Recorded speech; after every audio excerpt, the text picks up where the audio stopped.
사실 저는 이제 첫 번째로 얘기하고 싶었던 거는 서울시 교육감 선거였거든요. 네, 그 보수 진영이 아닌 진보 진영의 정근식 교육감이 당선을 됐습니다. 근데 사실 제가 이 질문 꼭 드리고 싶었어요. 그러니까 이번 재보궐선거는 그 이유가 뭐죠? 왜 했죠? 그 전임자였던 그 조희연 네. 교육감이죠. 맞아요. 이게 이제 그 채용과 관련된 그러니까. 그런 이제 혐의에 의해서 유죄 판결 받았잖아요. 유죄 판결을 받으셔서 네. 벌어진 이제 그러니까. 보궐선거죠. 그럼에도 불구하고 그 사람 이후에 나온 진보 진영에서 또 당선이 됐고요. 그리고 조희연 교육감 바로 전에도 광노현 교육감 구속됐어요. 그러면서 이제 또 보고를 했었단 말이죠. 그럼에도 불구하고 이번에 네 번째로 정근식 교육감이 탄생을 했는데, 그러니까 왜 서울시 교육감 선거는 계속해서 진보 진영에서 이겨가는가? 왜 보수 진영에서는 계속해서 지고 있는가? 그러니까 청년들은 이것을 어떻게 바라보는지 궁금합니다. 어떤 분부터 말씀을 좀 해주시겠까요? 누가 잘하나? 제가 먼저 하겠습니다. 좋습니다. 네. 사실 여러 사연으로 매번 네. 좀 다른 선거가 있어 왔죠. 네. 그런데 좀 보면은 이제 좀 구조적 문제가 있는 게 아닌가. 구조적인 문제. 예, 그런 생각을 하게 되는데 네. 유권자 지형에 대한 좀 이야기를 해보고 싶어요. 사실 제가 지난번에 청년보좌역을 했었던 대통령 선거 과정이나 네. 아니면 그 다음번에 있었던 지방선거 과정을 보면 네. 대단히 좀 기적처럼 느껴졌던 것이 젊은 세대의 지지가 굉장히 많이 우리 당으로 몰려오고 그러다 보니까 우리 선거 캠페인의 방식들도 네.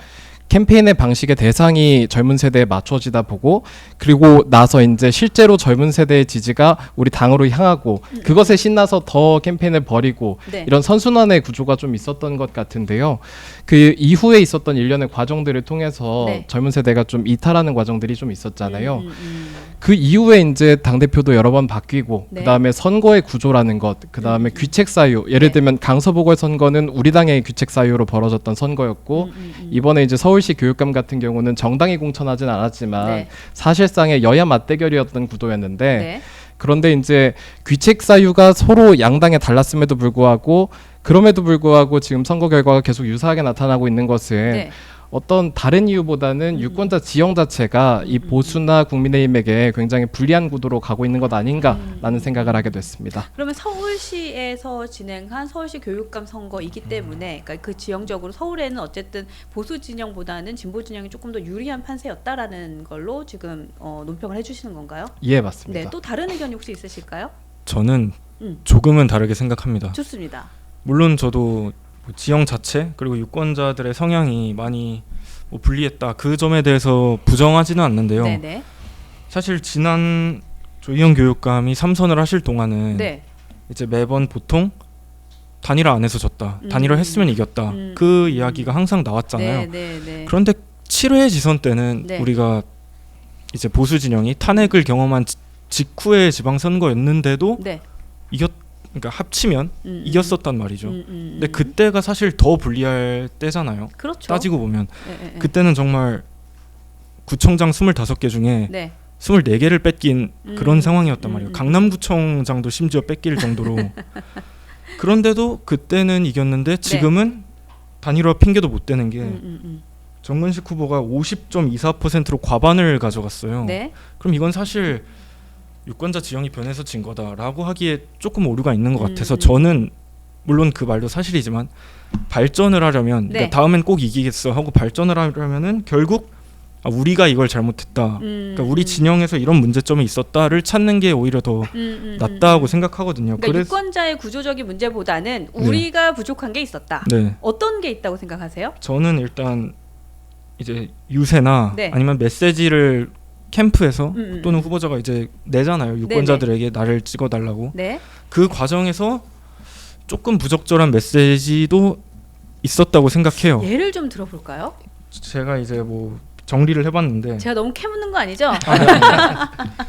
뭐 이제 선거에서 이제 후보자나 아니면 캠프가 우린 계속 말을 하잖아요. 네. 그걸 이제 전 네 가지로 나눠서 네 가지로. 네. 두 가지 기준으로 네. 투표에 되는 말과 그러니까 득표에 도움이 되는 말, 안 되는 네. 말 네. 이렇게 두 가지로 나누고요. 좋습니다. 해도 되는 말이랑 하면 안 되는 말 네. 이렇게 두 가지로 나눠 볼게요. 이제 투표에 도움도 안 되고 네. 해서도 안 되는 말 이걸 우리는 보통 망언이라고 부르고 이제 투표에 도움은 안 되지만 네. 해야 하는 말 이건 약간 그런 거죠. 꼭 필요한데 네. 굳이 말해서 사람들의 반감을 살 필요는 뭐 예를 들어서 세금이 너무 부족해. 그래서 나는 당선되면 증세를 할 거야. 그러니까 이거는 필요하지만 굳이 해야 되나 그런 말이고 이제 득표에 도움이 되지만 네. 하면 안 되는 말. 네네. 이걸 우리가 이제 포퓰리즘이라고 부르는 거고 캠페인은 그럼 어떤 말을 주로 내야 되느냐? 네. 해야 되는데 득표에도 도움이 되는 말을 내야 된다고 생각하거든요. 그러니까 할 말은 하는 후보라는 할 말도 수 하고 있죠? 너네가 진짜 필요한 게 이거지 내가 그걸 해줄게를 주로 냈어야 된다고 생각해요. 근데 저는 제가 생각한 문제점은 네. 포퓰리즘은 절대 안 했습니다. 이번 교육감 선거에 있어서는. 네. 근데 제가 아까 말했던 해야 하긴 하는데 득표에 도움이 안 되는 말 그런 말들을 좀 많이 하지 않았나 그런 느낌이 들어요. 네. 뭐 굳이 예시를 들자면 네. 예를 들어서 정근식 후보가 네.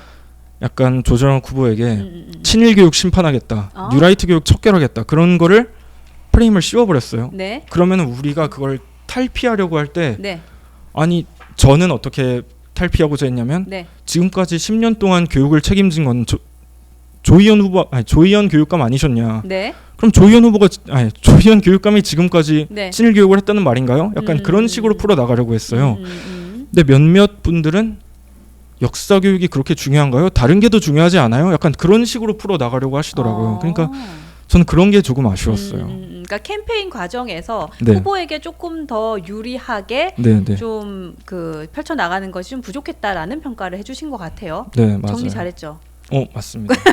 또 다른 의견이 있을까요? 저는 여기에 굉장히 동의하는 의견이어서 좋습니다. 조금만 첨언을 하고 싶은데 네. 저희가 지금 가장 못하는 게 프레이밍이 씌워주면 거기에 벗어나질 못하는 것 같아요. 네네. 그러니까 사실 저희 이번에 교육감 선거 같은 경우는 투표율도 굉장히 낮았고 재보궐이었기 때문에 네네. 사실 많은 관심을 받은 선거는 아니거든요. 그렇죠. 제가 느낄 때는. 네.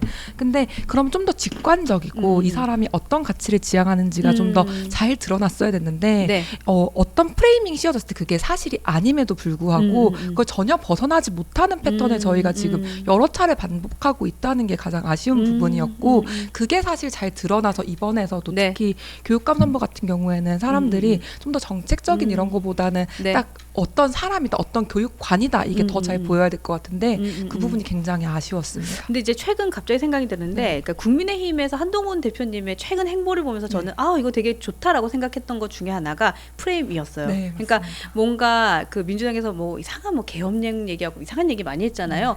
그때 그냥 민생으로 딱 치고 나가는 게 프레임에 걸리지 않고 맞습니다. 내가 할 말하고 다르다는 걸 보여줄 수 있거든요. 네, 맞습니다. 그러니까 캠페인도 역시 그런 좀 능력이 필요하다. 네, 맞습니다. 그런 의견을 주신 것 같아요. 저도 앞서 말씀해주신 이제 허정민님이나 정혜림 그 상금 부대변님의 말씀에 좀 공감을 하는 편이고요. 네. 사실 그 선거의 패배에 있어서는 일단은 어떻게 우리가 진 거에 대한지 그런 분석의 과정은 확실히 필요하다고 생각하고요. 네. 좀 특이점이 있었던 게 사실 그 저희가 이게 보수 진영이라고 하지만 제가 네. 국민의힘 타이틀을 들고 나가진 않지 않습니까? 그렇죠. 예. 교육감이니까. 그렇기 때문에 이게 교육감 선거는 분리가 되어 있는 현실이고 네. 하지만 그래도 국민의힘은 보수를 지향하는 정당이고 보수의 뿌리를 자처하는 정당이지 네네. 않겠습니까? 그렇다 보니까 이제 대부분의 사람들의 인식은 저희 이제 보수 진영의 교육감 후보도 국민의힘과 궤를 같이 하고 있다라고 인식은 하고 계십니다. 어쨌든 하나로 봐요. 네, 그렇게 그렇죠? 그런데 이제 지금 국회에 지금 상정되어 있는 이제 다음 지선부터는 네. 이제 당적을 가지고 교육감 선거를 치르자 이런 것들이 현실적인 문제라고 생각하기 때문에 러닝메이트 제도. 이런 네. 부분도 좀 어떻게든 좀 해결을 해야 될 문제라고 생각하고요. 한 가지 더 말씀을 드리면 네. 이제 프레이밍 문제가 있는데 계속 지난 저희가 16년 총선부터 저희가 약간의 이제 큰 선거에서 네. 상대 전적을 토탈로 매겨보면 저희가 좀 열세긴 하죠. 그런 상황 속에서 좀 생각을 해보다 보면은 프레이밍 문제에 대한 이야기를 저희 당내에서도 네. 당 밖에서도 많이 해왔습니다. 그렇다 보니까 사실 프레임에 대한 이야기를 정치권 밖에서 네. 우리 민간에서도 청년들끼리도 그런 이야기를 많이 하죠. 뭐 동아리에서도 프레임 거냐 이런 식으로 많이 하는데 항상 거는 쪽만 있고 당하는 쪽만 있었습니다. 그렇기 때문에 저희 보수 진영에서도 어떤 프레임을 짜고 네. 그거를 걸어서 한번 저희도 검증을 하는 거 아니겠습니까? 그런 과정들이 꼭 필요하다고 생각합니다. 마지막으로 제가 하나 더 말씀을 네. 드리면은 저희가 이게 사실은 그 교육감 선거라는 건 사실 좀 특수성이 있는 선거입니다. 네. 이 국회의원 선거나 뭐 구청장 선거, 뭐 지방 의원님들 선거 같은 경우에는 네.